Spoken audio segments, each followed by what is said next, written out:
கூத்தடிக்கிறதுக்கு ஹராத்த செய்யறதுக்கு உங்களை படைச்சிருக்கிறோம் நினைக்கிறீங்களா?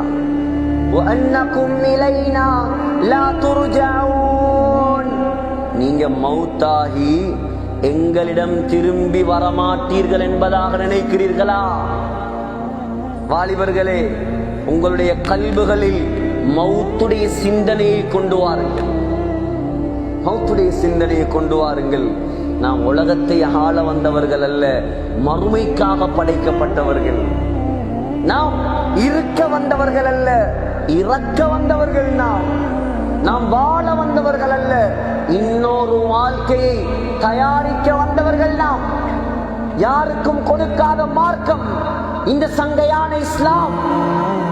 அல்லாஹ் இந்த லட்சக்கணக்கான சகோதர சமயத்தவர்கள் வாழக்கூடிய இந்த பௌத்த நாட்டில் எங்களை செலக்ட் பண்ணி இருக்கிறான் முஸ்லிம்களாக.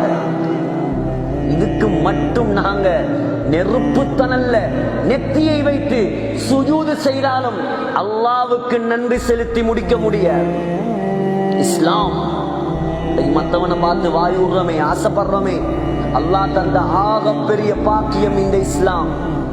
இதை விட பெரிய பாக்கியம் இந்த துனியால வேற எதுவும் கிடையாது. சகோதரர்களே, சிந்தியுங்கள், சிந்தியுங்கள்.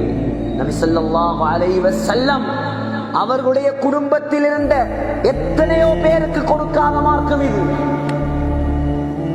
42 வருடமாக வளர்த்த அபூ தாலிபுக்கு கொடுக்காத மார்க்கம்.